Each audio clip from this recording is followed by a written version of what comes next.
네, 한인 기자하자 정치부 이동훈 기자 나와 있습니다. 이 기자, 오늘 대통령도 야당도 예전과는 확연히 다른 모습이었습니다. 네, 대통령 취임 이후 국회의장단을 제외하고 야당 의원과 제대로 만난 적도 없었는데요. 오늘 야당이 더 많은 국회 상임위원장과 점심 먹으면서 이렇게 말했습니다. 오늘 이렇게 국회에 와서 우리 의원님들과 또 많은 얘기를 하게 돼서 저도 아주 취임 이후로 가장 편안하고 기쁜 날이 아닌가 이래 생각합니다. 기쁜 날이라고 했는데 민주당 소속 상임위원장들의 쓴소리가 쏟아졌습니다.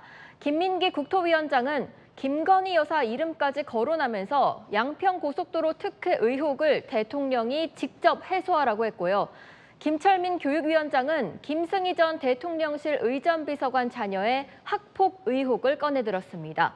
홍범도 장군 흉상 이전 추진, 김행전 여가부 장관 논란 등 대통령 면전에서 비판적인 이슈를 다 꺼내들었습니다. 아, 그래요?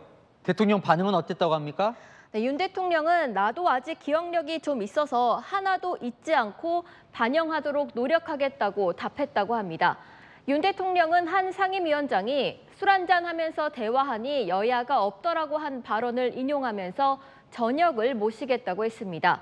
홍익표 원내대표는 건배사로 의사소통, 만사형통, 운수대통, 윤재혁 원내대표는 소통과 화합이 제일이라는 의미로 소화제를 외쳤습니다. 취임 이후 사실상 처음으로 야당과 소통이 시작된 겁니다. 자, 어쨌든 대통령은 면전에서 쓴소리를 들었는데 대통령실 분위기는 어떻습니까? 이제 안 하겠다고 하는 거 아닙니까? 아닙니다. 대통령실 내부적으로도 야당도 만나고 쓴소리도 듣고 대통령도 달라졌고 국민도 좋아하지 않겠나 기대하는 분위기인데요. 민주당도 작년과 비교하면 많이 달라졌습니다.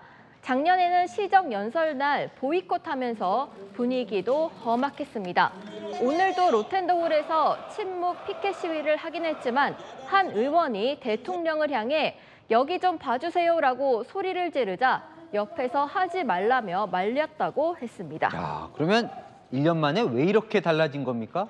네, 일단 대통령은 강서구청장 보궐선거 패배 이후 확연히 달라진 모습입니다. 이념에 매몰됐고 남의 말을 안 듣는다, 이런 비판을 수용하는 모습이죠. 이념 대신 민생을 해결하려면 거대 야당과의 협치는 필수이고 윤 대통령이 손을 내밀자 민주당도 안 잡기 힘들어진 겁니다. 사전 환담 참석을 고민했던 이재명 대표도 참석해서 이 민생을 얘기했고요. 홍익표 원내대표도 선약을 바꿔가면서 대통령 오찬에 참석했습니다. 결국 내년 총선을 앞두고 민심이 원하는 방향으로 서로 간다고 보시면 될 것 같습니다. 자, 물론 그랬지만 안 달라진 것도 있어요. 네, 본회의장에 피켓을 든 사람도 있었습니다. 바로 진보당 강성희 의원이었죠. 윤 대통령이 내민 손을 모든 민주당 의원이 흔쾌히 잡은 것도 아닌데요. 민주당 이형석 의원은 대통령 보지 않고 손만 잡아 노룩 악수라는 별명이 생겼습니다. 이재명 대표 비서실장인 천준호 의원은 대통령을 쳐다보지 않아서 악수를 못했습니다. 문정복 민주당 의원은 대통령이 다가오자 아예 등을 돌렸습니다. 철험의 김용민 민주당 의원은 대통령과 악수를 한 이후 자랑스럽게 SNS에 이렇게 올립니다. 대통령이 악수를 청하길래 이제 그만두셔야죠 라고 말했다고요. 이 대표 팬카페에는 악수 보이콧한 의원들은 성난 민심을 대변했다, 천준호 의원 최고 같은 글이 올라왔습니다. 대통령이 갑자기 손 내밀면 민주당 의원들 당황할 것 같기도 해요. 네, 윤 대통령이 야당 쪽으로 다가오자 이런 목소리가 터져 나왔습니다. 짧지만 들어보시죠.